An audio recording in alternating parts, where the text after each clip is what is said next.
जब हम ज्ञान प्राप्त कर लेते हैं उसके बाद कोई भी कठिन कार्य हमें कठिन नहीं लगता। शुरुआत में सब कठिन लगता है जब हमने उसे ना किया हो। आज आपने इस समय को ध्यान के साथ बिताया, आगे भी विगत 2 दिनों में आपको ध्यान करना है। ये जो ऋषि मुनि तपस्वी मनीषी होते थे, ये ध्यान के द्वारा प्रभु को पाया करते थे और ध्यान से समाधि में इनका स्थिर हो जाना बड़ा सरल हो जाता था, केवल ध्यान के कारण। विस्तार से नहीं बता सकते, लेकिन ध्यान बहुत सुंदर उपासना है भगवान को पाने की। परमात्मा से जुड़ने की बात करें और बोले अहंकार रहित हो, अहंकार नहीं होना चाहिए, उनको हम संत कहेंगे। भगवान श्री कृष्ण ने गीता में बताया और बोले दुख आए तो दुखी ना हो, सुख आए तो प्रसन्न ना हो। इतना मिला हम प्रसन्न हो गए, और अगर हमारा इतना सा चला गया तो बोले हृदय में दर्द हुआ और प्राण निकल गए, अटैक आ गया। तो बोले सुख में प्रसन्न नहीं होना और दुख में दुखी नहीं होना, यही संत के गुण हैं। आज अर्जुन को भगवान श्री कृष्ण ने बताया और बोले संत से मिलन होगा कब, ऐसा संत मिलेगा कब? बोले ऐसा संत तब मिलेगा जब हमारे ऊपर प्रभु की कृपा हो जाएगी। उसके पहले हमें ऐसा संत मिल नहीं सकता जो भगवान से मिला दे।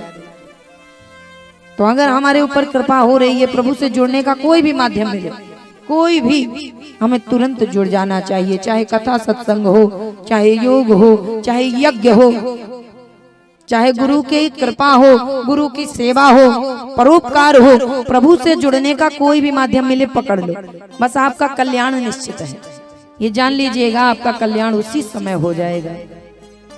तो अब हम चलते हैं सुंदर श्री रामचरितमानस की ओर, जो कि हमारे मध्य में विराजमान है। बड़े भाव से प्रभु की कृपा को हम प्राप्त कर रहे हैं यहाँ विराजमान होकर। तो आइए, कल की कथा में हमने श्रवण किया, माता पार्वती ने भोलेनाथ भगवान शिव शंभु से प्रश्न किए और उन प्रश्नों का उत्तर माता पार्वती को भोलेनाथ दे रहे हैं। अच्छा, भगवान ने कामदेव को क्यों जलाया? कामदेव को भोलेनाथ ने क्यों जलाया? कामदेव को जला करके भोलेनाथ ने ये कहा है कि अपनी कामनाओं को जलाइए, नहीं तो ये कामनाएं तुम्हें जलाकर राख कर देंगी। आज एक गाड़ी खरीदी, कल 10 लेने की इच्छा है। आज एक वस्त्र बनवाया, सोच रहे हैं ऐसा नहीं बनवाना था, सामने वाले के जैसा होना चाहिए था। अरे आज ऐसी पगड़ी खरीदी, बोले कल वैसी पगड़ी पहनेंगे जैसी हमारे बगल में वो पहन के बैठे थे। कामनाएं नष्ट नहीं होती, इनको रोकना पड़ता है।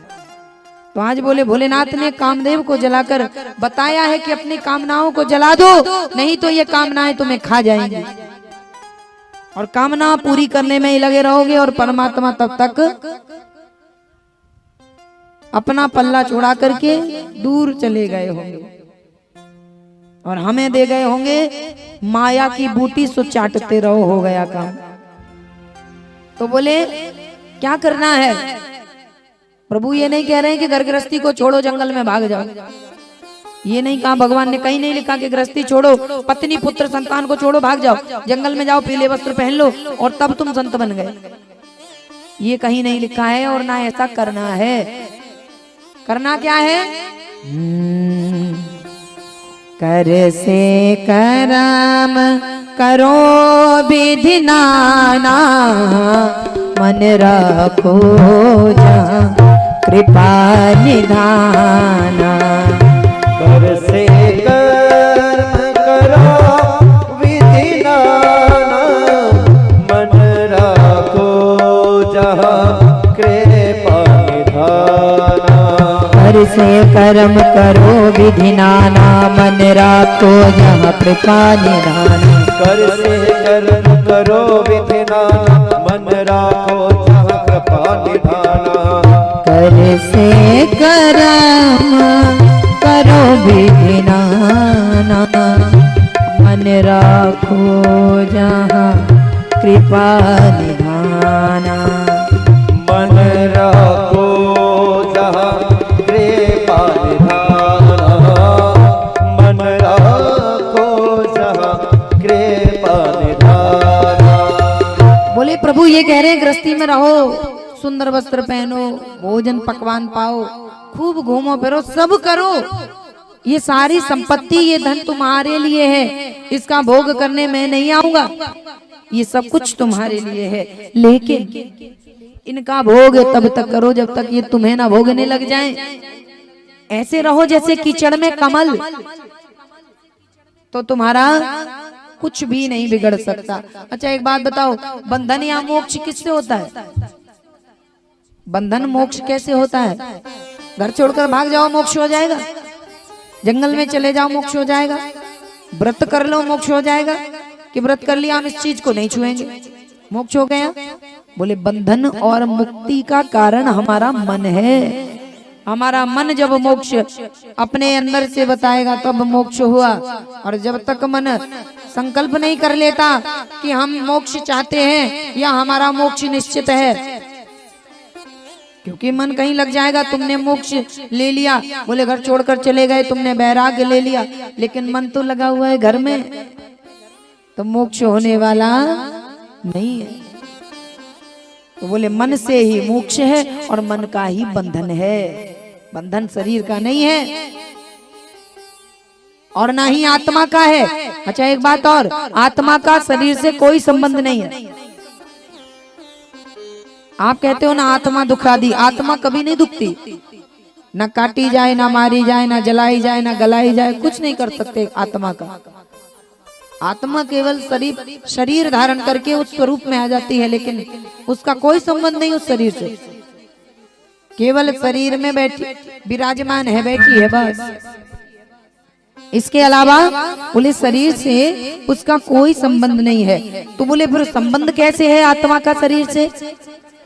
तो बोले शरीर से संबंध है इंद्रियों का। किसका संबंध है? इंद्रियों का। और इंद्रियों का संबंध है मन से, मन का संबंध है बुद्धि से, और बुद्धि का संबंध है चेतना से, चेतना का संबंध है आत्मा से। एक पुल के द्वारा दो खंबे हैं और एक पुल के द्वारा दोनों जुड़े हैं, लेकिन एक दूसरे से कोई संबंध नहीं है। डाल दो, दूध में चावल डाल दो, पक जाएंगे, लेकिन अगर कंकड़ डाल दो तो कंकड़ डालो तो पकेंगे क्या? नहीं पकेंगे। ऐसे ही आत्मा, बोले आप शरीर को कोई भी दंड दीजिए, आत्मा को कोई प्रभाव नहीं पड़ेगा। आत्मा वही विचारों में रहती है, जैसे विचारों में वो चल रही हो। लेकिन हाँ एक बात जरूर है, शरीर के द्वारा किए गए कर्म, मन के द्वारा किए गए कर्मों को जैसे शरीर मान लेता है, वैसे ही मन और शरीर के द्वारा किए गए कर्मों को आत्मा भी मान लेती है। तो आत्मा आरोपित हो जाती है कि जैसे दो चोर, एक ने चोरी करी, एक वहां खड़ा है, उसे पता भी नहीं है कि ये चोरी करने आया है। तो बोले जब दोनों भागेंगे तो आरोप उसके ऊपर भी आएगा कि ये दोनों चोरी करने आए थे। बोले ऐसे ही शरीर में केवल आत्मा आरोपित रहती है कि इसने ऐसा किया वैसा किया, पर संबंध कुछ नहीं है।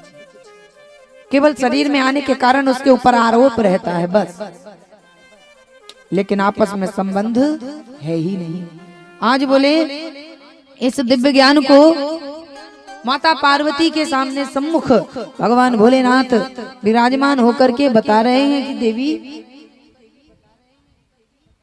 मनुष्य चाहे तो अपना कल्याण एक क्षण में कर ले। जैसे खटवांग राजा ने 2 घड़ी में देखा हमारी आयु गई, 2 घड़ी में ही भगवान के धाम पधार गए थे। और यहाँ पर हम जन्मों तक बैठे रहते हैं आसन पर, लेकिन कोई मार्ग नहीं मिलता प्रभु के पास जाएं कैसे? क्या नहीं मिलता? बोले मार्ग नहीं मिलता प्रभु के पास जाने का।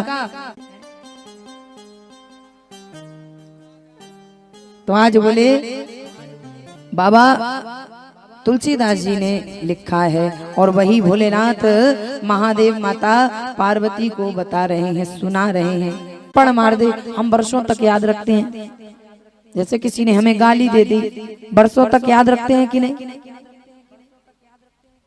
तो ऐसे ही हमें भगवान के चरित्र को ध्यान रखना है, कभी भूले ही नहीं, तो हमारा कल्याण हो जाएगा।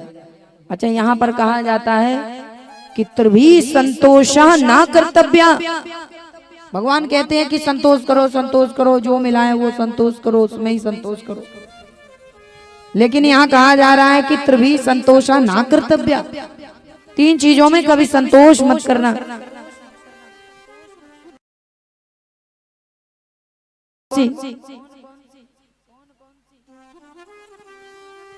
तीन चीजें क्या हैं जिनमें संतोष नहीं करना है? बोले अध्ययन तपदानयो, एक तो ज्ञान लेने में कभी संतोष नहीं करना अगर भगवान के धाम जाना चाहते हो। अच्छा एक बात बताएं, जब तक हमें कुछ पता ना हो तब तक तो हमसे अपराध हो तो कोई बात नहीं, लेकिन जब हमें पता चल जाए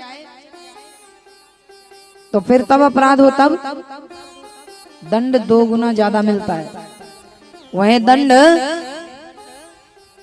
2 गुना बढ़ जाता है।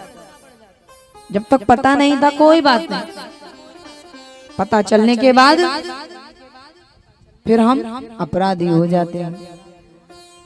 प्रभु की माया ऐसा नहीं है कि केवल मन में ही रह रही है, हर जगह आक्रमण करती है, शरीर पर भी।